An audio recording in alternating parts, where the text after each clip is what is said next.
Welcome. I'm glad you're here. Time to summon ghosts.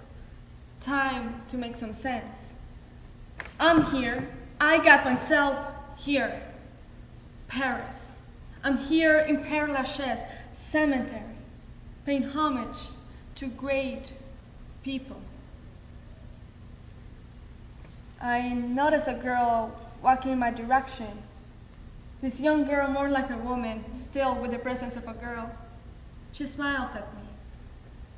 She's dressed the way I was dressed at her age. My God, how I see me in her, and I wonder if her mother was like my mother, especially when my mother was drunk, which was very often. She looks at me. She looks at me like she knows me, and I'm getting angry. Real angry. When most people think of the bond between a mother and her daughter, shopping might cross their mind. They might also imagine the mother brushing the child's hair before bed. I also remember this as a young girl, but the day my father took all his stuff and walked out that door, my mother replaced the brush with a beer bottle. In this play, a young woman who has faced similar childhood memories builds a new life in Paris to overcome the pain. Forever, by the elder Landersman. I walked to Division 6, grave number 30, Jean Morrison. I become moved looking at Jean Morrison, and I remember sweeping the living room floor in the house I shared with her, my mother.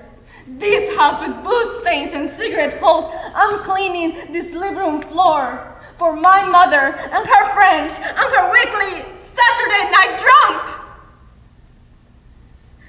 I clean this floor, hating what the night will bring. I walk to Richard Wright's grave. It's number 848. The black man who questioned, challenged, and refused to keep his place. I heard the words Richard had said, and those words got me here. I also hear another voice. My mother's voice, Beulah, my mother pulling me back, jerking me back. There was a hardness to her. My mother is helping me read, write, and count. Write your name. I do that. Okay, you got that. You understand that. Now let's get to math. Math is hard.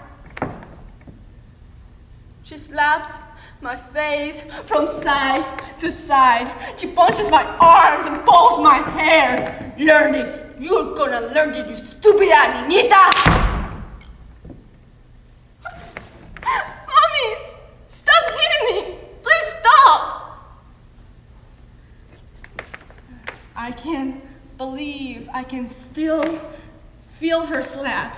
She's been gone, dead, over 20 years now, but I can still see, feel, hear laughter. But in some moments, I saw a hint of a young girl. I keep thinking of those moments when she was soft, gentle. In those moments when I confided my secrets, my confusions. Mommy, why am I different? Cruel comments came out of her. Wanna know?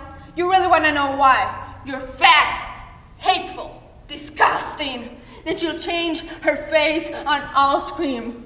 I'm 6 or 7, looking into her face, and she laughs. She laughs hard. I look into her face and I'll scream, Master! Mommy, Master! Mommy, Master! And then I go to sleep. I wake up. I look over at my clock and it says 1:30 a.m. I smell smoke. I smell cigarette smoke. A man is sitting on my bed and he says, "Don't look at me. If you look at me, I'll kill you. You hear me?" I'm laying on my stomach. I bury my face in my hands. I don't answer. "You hear me?" "Yes." I have never been so numb, so cold. He reached over and pulled off my pajama bottom. "Don't scream. If you scream, I'll kill you. You hear me?" "Yes, I hear you," I say, but in my mind, I say, "God, where are you? God, where are you? God, why me? No, God. No, God."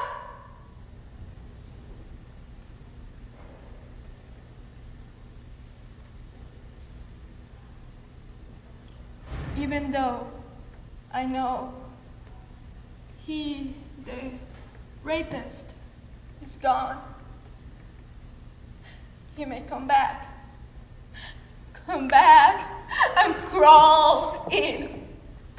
I get up many times during the night to make sure that door is locked.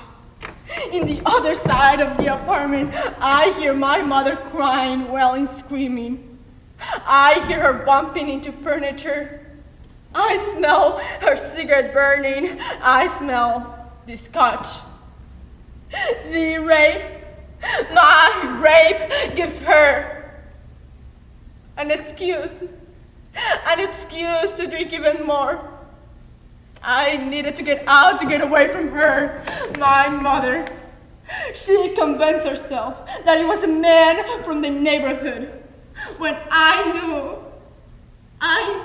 knew it was one of her Saturday night drunk friends.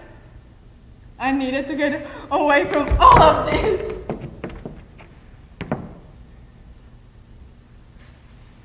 There could be life without her. My mother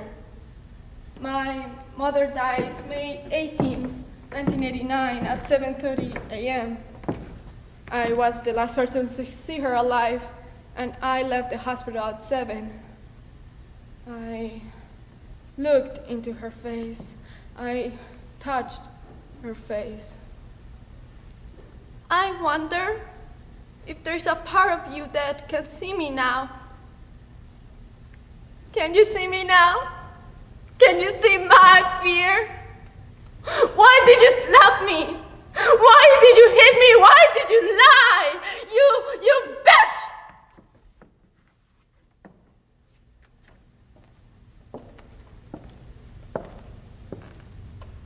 I'm back. I'm here. I got myself here, Paris. Today, I dressed up for Jim Morrison and Richard Wright. I came here to show my work to my family, my true family. It's time to go, time to leave, time to return this place to the dead. I see the girl. This girl looks up at me. This girl now has the face of my mother. My mother is buried in Puerto Rico with her family, with my family. But she's also here, bonded by blood, by poetry, by music, by dreams. Beulah Garcia Lopez is here with us, right here. She's here. forever.